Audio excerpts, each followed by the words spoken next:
بسم الله الرحمن الرحيم habeen wanaagsan daawadayaal ku soo dhawaada wararka caawa ee telefishinka HBN qodobada aan idinkugu haynana waxaa ka mid ah madaxweynaha Mareykanka Donald Trump ayaa ku dhawaaqay in ay si buuxda u dhaqan gashay go'doominta dekedaha Iran isla markaasna wuxuu digniin u diray maraakiibta dagaalka ee Iran haddii ay ku soo dhawaadaan kuwa Mareykanka in la burburin doono dhinaca kale taliska ciidamada ilaalada kacaanka islaamiga ah ee Iran ayaa dhankooda waxay soo saareen hanjabaad culus oo ku wajahan Mareykanka waxaana ay sheegeen in dhiiqo uu ku geli doono Iran isla markaasna qabuurahooda uu noqon doonaan ciidanka askarta haddii ay Mareykanku duulaan ku soo qaadaan wadankooda militariga Israa'iil waxay qirteen qasaare hor leh oo ciidankooda ka soo gaaray weerar dabin ah oo dagaalamayaasha Xisbullah ay ka geysteen koonfurta Lebanon Netanyahu wuxuu taageeray go'doominta Mareykanku ku soo rogeen wadanka Iran laakiin Ruushka ayaa walaac ka muujinaya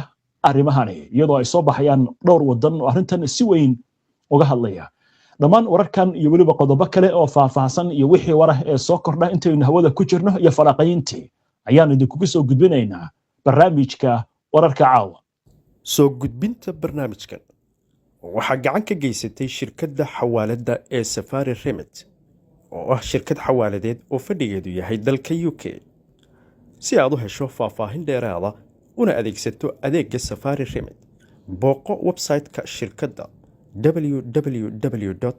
www.safariremit.com Sombay and Rent Property Finder sifihii mar hore saxariir ahaa iyo suuq fogaa laga samabaxayo sir baan ku haya waana Sombay and Rent Property Finder ma tahay qof doonaya inuu iibsado ama kireysto ama iska kireeyo guri ama dhul ma ku daashay raadinta meel lagu kalsoonaan karo oo si fudud ku gaarsiisa guriga aad rabto haddaba xalka waad haysataa maanta Sombay and Rent waa shirkad online-ka ama waxa loo yaqaano Property Finder oo isku xirta milkiilayaasha guryaha iyo dhulalka real estateska agencieska iyo dadka raadinaya guryaha ama dhulalka hoteelada ama furniture apartmentska ama guryaha qalabaysan waxaana dhammaan adeegaasi aad hal meel uga wada heli kartaa Soomaaliya Kenya Egypt Turkey UK USA iyo Saudi Arabia oo boqolaal qof ayaa hore uga faa'iideystay adeegan adiguna maanta ku biir oo booqo sombayandrent.com haddii aad tahay agency ama milkiile iska diiwaangeli website-ka ama kala xiriir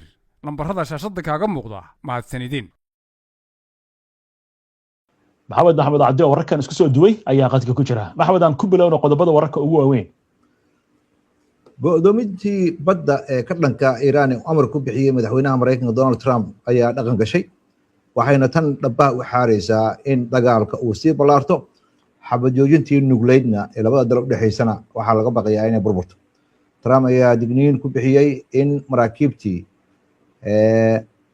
Iran ay lahayd haddii ay ku soo dhawaadaan deegaanka uu go'doomiyey in uu tallaabo ka qaadayo Iran ciidankeeda badda ayuu yiri kulligood waxa ay hoos yaalaan badda oo kulligood waa la burburiyey 158 markab ayaa badda hoosteeda yaala waxaanan duqaynin waxa weeye uu yiri madaxweynaha Mareykanka doomaha yaryarka ah waxa ay ku sheegaan doomaha dagaalka ay dheereeya maxaa yeelay umaan tixgelinin buu yiri doomahaasi inay khatar ugu yihiin Trump ayaa ku qoray bartiisa bulshada digniintan haddii ay maraakiibtaasi ku soo dhawaadaan goobaha la go'doomiyay ayuu yiri madaxweynaha Mareykanka tilaabo degdega ayaan qaadaynaa aan ku burburino go'doominta uu Trump ku dhawaaqay maalintii Axadda kadib markii Mareykanka iyo Iran wada xaajoodayaashooda ay ku guuldareysteen in ay heshiis gaaraan ayaa dhaqan gashay waqtiga Mareykanka saaka aroornimadii hay'adda badmaaxyada ee wadanka Britain laga leeyahay UKMTO ayaa ku dhawaaqday mar sii horeysay in lagu wargeliyay in go'doomintii Mareykanku ay saameyn doonto iyadoo aan maraakiibta la kala sooci doonin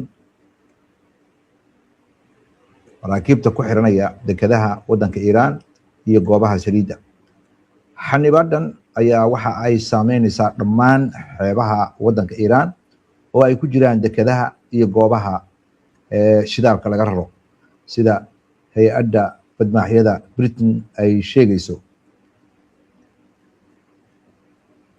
sarkaal sare oo ka tirsan ciidamada ilaalada kacaanka ah ayaa sheegay in Iiraan ay lakabyo badan oo nidaamkeeda difaaca howlgelisay, digniina ay ku bixinayso wadankeeda juqraafi ahaan in uu xabsi noqon doono iyo dhiiqo ka dhanaa ciidankii duulaan kusoo qaada.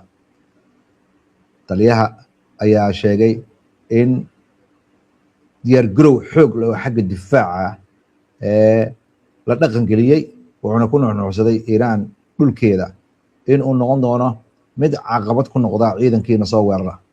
Iiraan juqraafigeeda ayaa xabsi ah iyo dhiiqo ciddii isku dayda inay soo weerarto ayuu yiri taliyaha, wuxuuna hoosta ka xariiqay wadankiisa inuu aad ugu diyaar garoobay khataraha dibadda ka imaanaya. wuxuu sidoo kale tilmaamay waxa uu ku tilmaamay guuldaradii ay ciidamada gaarka ee Mareykanka ay kala kulmeen gobolka dhexe ee Isfahaan, taas oo markhaati cad ka ah in ciidankii Mareykan ee gudaha dalkeena soo gala inay dhibaato weyn la kulmi doonaan.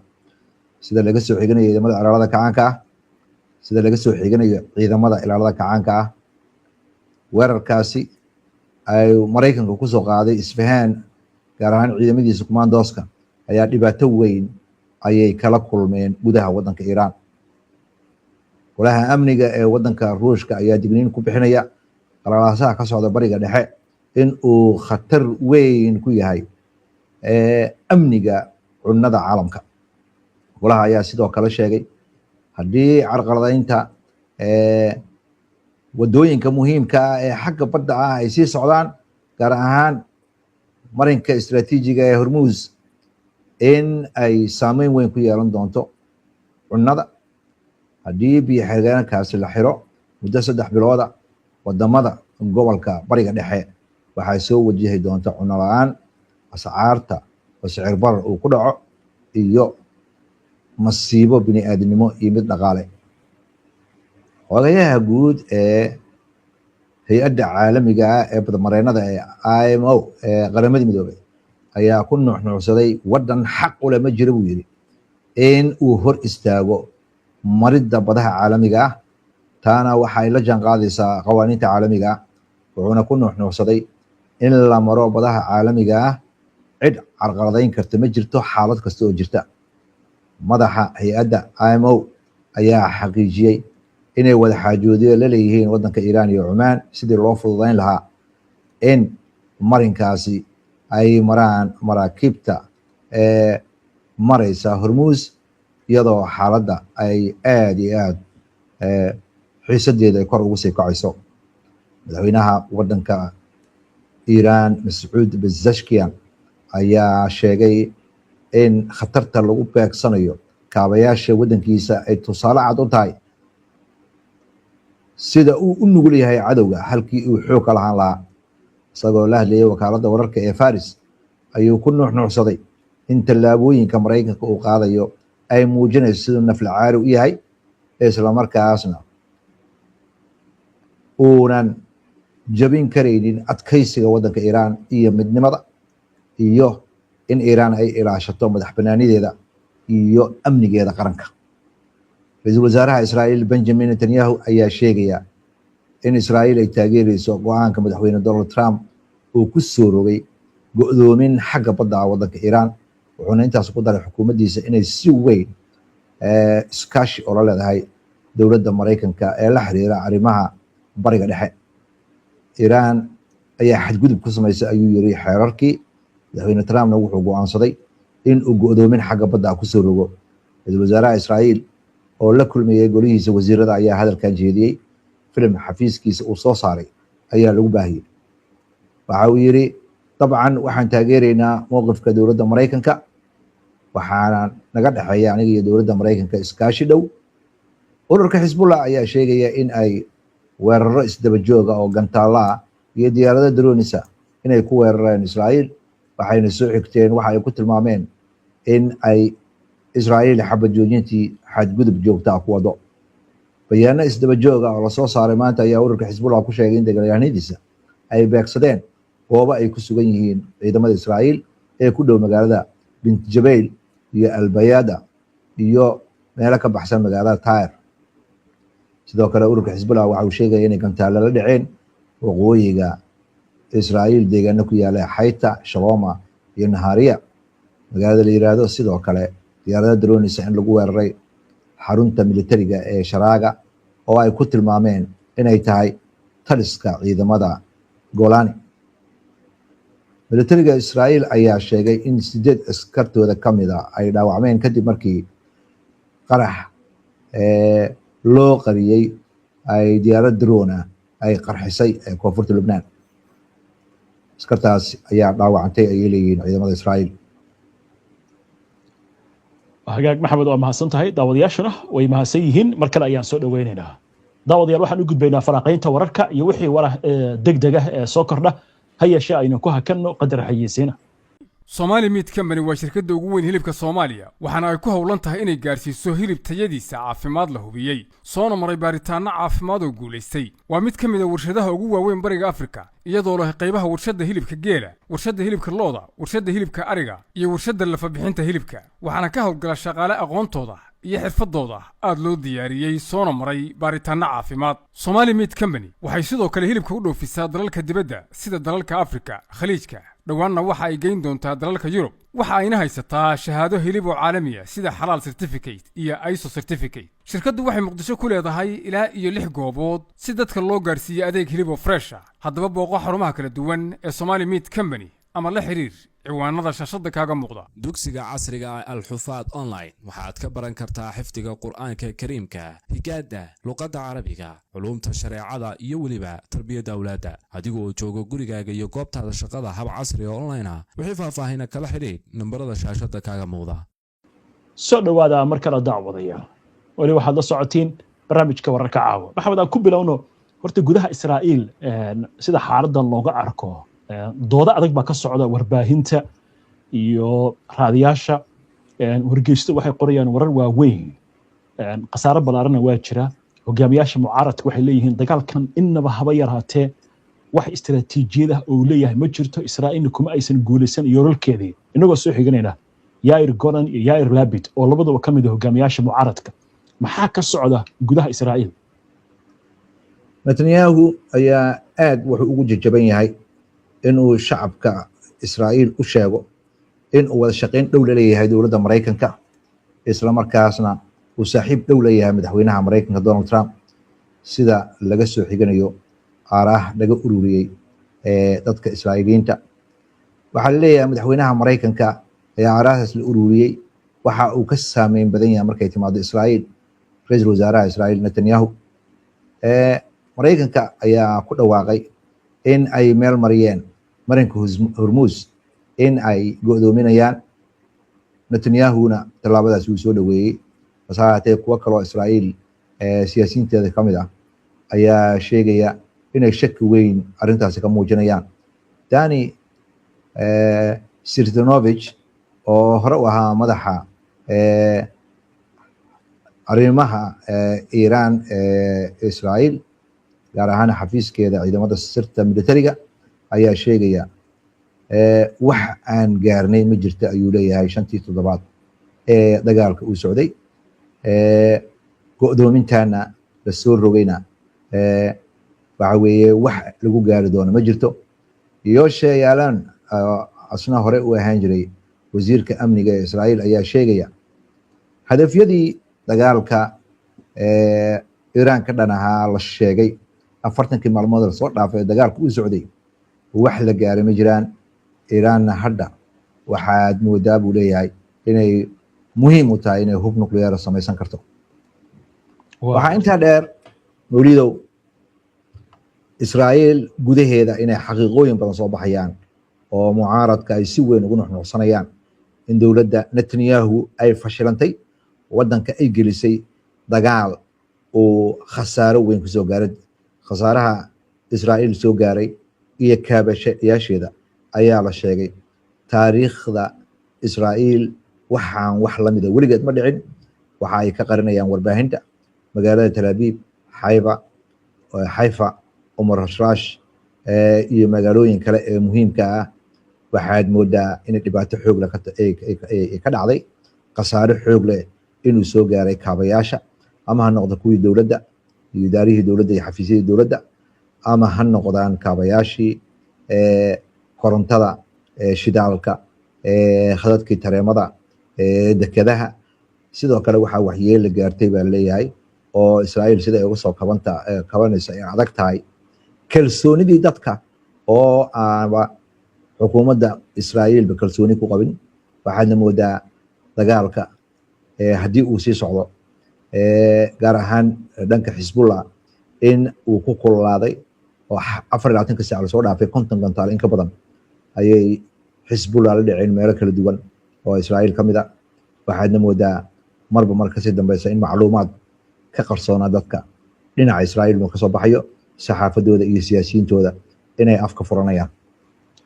waa gartay waay arrinkan la xiriira go'doominta Trump inkastoo barnaamij dheer aynu ka sameynay caawa laakiin waxa la arrintan waa arrin Chinaha qusaysa ayaa la leeyahay. maxaa arrintaasi ka cusub? warbixinada ka soo baxaya aqalka cad ee Mareykanka ku dalgalka dowladda Mareykanka inay isku daydo in ay Iiraan wax soo saarkeeda xagga saliidda inay xanibaad ku soo rogto.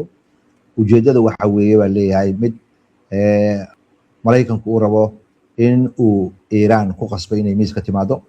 shaqadaasi waa dhib badan tahay baa leeyahay, waxaana la aaminsan yahay in howlgalkaasi uu waa bilowday hadeer oo meel mar ayuu noqday. waxaana sidoo kale la sheegayaa in maraakiibta caalamiga ah uu saameyn ku yeelan doono, gaar ahaan kuwa maraya marinka Hormuz. ku talagalkana waxa weeye baa leeyahay dowladda Mareykanku waxay rabtaa inay cadaadis saarto xukuumadda Shiinaha oo aad ugu tiirsan baa leeyahay saliidda waddanka Iiraan. haddii saliidda ay gaari weyso waddanka Shiinaha, waxaa laga yaabaa waddanka Shiinaha inuu cadaadis ku saaro Iiraan in ay ku noqoto miiska wada hadallada, kaas oo ay dib ugu noqonayso wada xaajoodka, lagana yaabo in heshiis ay Mareykanka u cuntama la gaarto. hase ahaatee Mareykanku ma haystaa baa la isweydiinayaa maraakiib ku filan oo hawshan ku meelmarin karo. ma haystaa xog ku filan oo hawshan ku meelmarin karo. maraakiib in laga celiyo marinka Hormuz iyo Iiraan suuragal ma noqon kartaa? su-aalaha ayaa la isweydiinayaa. waxaa sidoo kale la isweydiinayaa howlgalkani ma lagu qabsan karaa marinka Hormuz? sidoo kale deegaanka uu rabo Mareykanka inuu caqabad ku soo rogo waa deegaan aad u yar. maraakiibta Mareykankana waxaa laga yaabaa inay khatar weyn soo food saarto, sababtoo ah Iiraan waxay leedahay difaac adag oo gantaalo ah oo beriga ku salaysan, lagana yaabo in sidoo kale ay adeegsato diyaarado fara badan oo droonisa oo waxyeelo geysan kara. waa gartay waaya intaanan ka hadlin dhanka Iiraan sida arrintan looga hadlo laakiin Iiraaniyiinta jawaab caynkee baa laga filan karaa maxamed inay arrintan ka bixiyaan? ilaa waxay leeyihiin sidii aynu ku sheegnay barnaamijka wararka maanta, dekedaha iyaga haddii la xiray dekedaha gobolkuna ma noqon doonaan kuwa ammaana. maxay arrintan loo fasiran karaa? howlgalkani uu Mareykanku dhawaaqay waa howlgal aad iyo aad u adag. Mareykanku waxaa lasoo gudboonaan doona caqabado waaweyn haddii uu isku dayo inuu maraakiibta waaweyn oo dekedaha Iiraan gelaya inuu hor istaago. Iiraan waxay u aragtaa tilaabadan uu Mareykanku qaadayo ee uu ku go'doominayo maraakiibteeda gelaya ama ka soo baxaya dekedaheeda inay tahay arrin aad u khatar badan. sidii lagu meel marin lahaa ay adag tahay, sida uu hadalka u dhigayo professor wax ka dhiga jaamacadda Tehran oo Maxamed Islaami la yiraahdo. Islaami asagoo hadalkiisii wata ayuu wuxuu yiri su-aasha la isweydiinaya ayaa waxay tahay ciidanka Mareykanka ma joojin karaa maraakiibta shidaalka qaada waaweyn maraya marinkaasi? waxa uu leeyahay ama ku doodayaa howlgalkaasi waxa uu noqonayaa howlgal aad ugu adag ciidamada Mareykanka, wuxuuna ku nuuxnuuxsanayaa Iiraan ayaa cadaadis fara badan oo xagga militariga iyo xagga dhaqaalaha muddo dheer saarnaa, mana dooneyso in cunadeeda ay xirmaan ama cunada ay waddanka u baahan tahay ama laga goosto. sababta aawadeed ayuu leeyahay weerarka Israa'iil iyo Mareykanka ay qaadeen hadafyadii ay lahaayeen ee ahayd inay Iiraan jilbaha dhulka u dhigaan waa socon weyday. Islaami ayuu wuxuu leeyahay Iiraan waxa ay fariin weyn u diraysaa Mareykanka waxay sidoo kale u diraysaa dhinacyada kale oo ka fekeraya in qalalaasahan laga gaari karo heshiis diblomaasiyadeed, laakiin wuxuu digniin ku bixinayaa in la xiro marinka Hormuuz inay noqonayso shaqo aad u weyn oo hawl badan u baahan. labada dhinacna waxaad moodaa in ay diyaar garow weyn ku jiraan, waan la arki doonaa ciddii hor libiqsata. waa gartay.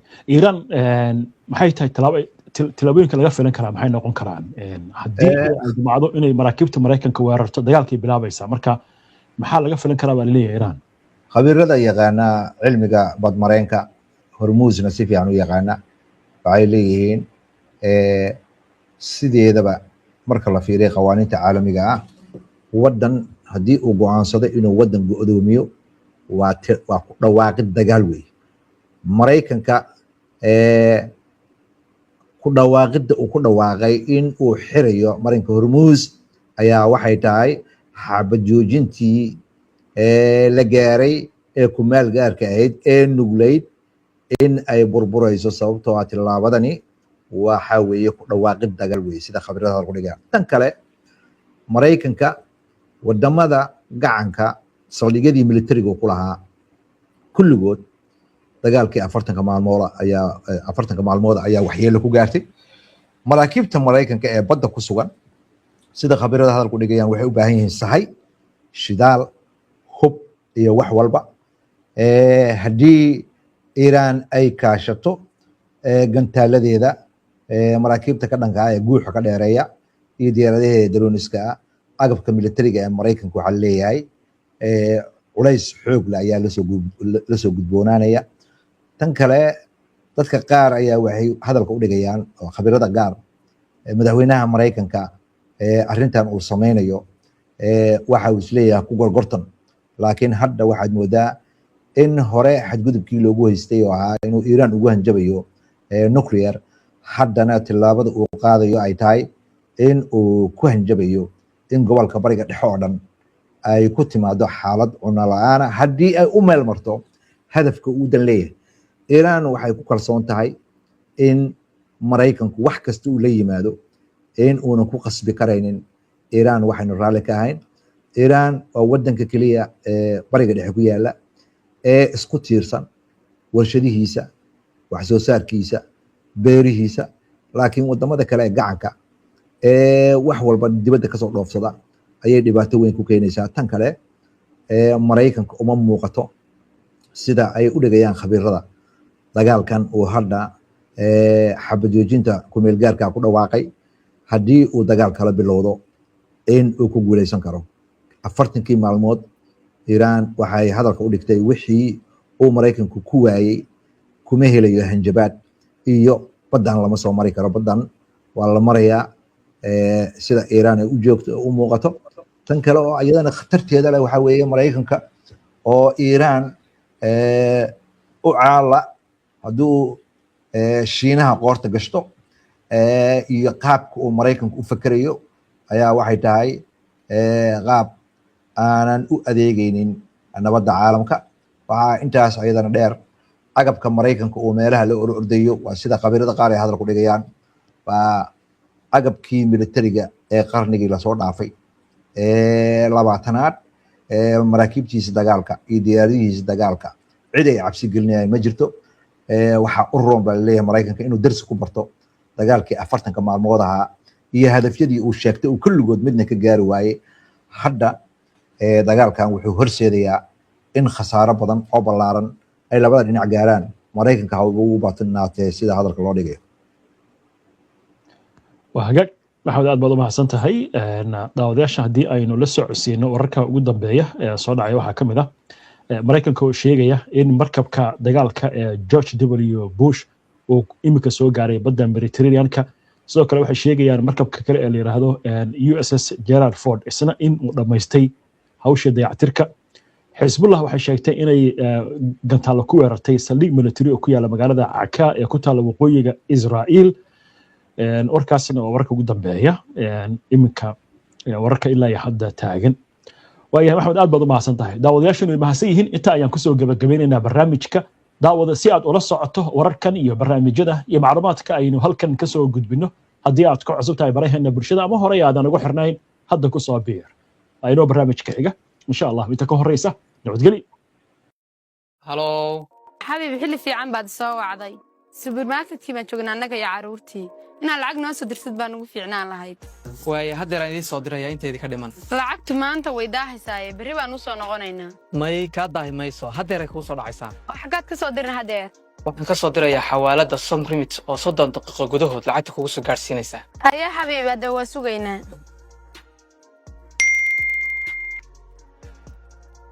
دك سيا بدنا صمرين bishaaro ma ogtahay macmiil in xawaaladda som remit ay tahay midda ugu qiimaha jaban markaad lacag ka diraysid dalka UK xawaaladani waxay kuu sahlaysaa inaad si fudud degdeg ah aad lacag ugu dirtid ehelkaaga iyo asxaabtaada soo degsi oo iska diiwaangeli applicationka som remit adigoo adeegsanaya moobilkaaga marka aad applicationka som remit qof lacag uga dirtid waxay ku gaadhaysaa kaliya muddo 30 ilbiriqsi ah soo deg applicationka som remit Google Play ama App Store adeegga maamuus ee shirkadda hormuud waa xirmooyin adiga kuu gaar ah oo ka kooban internet kaliya ku hadal kaliya ama internet iyo ku hadal wada jira naftaada ku maamuus xirmooyinka adeegga maamuus oo kaga shubo hadda xidig 212 4 gees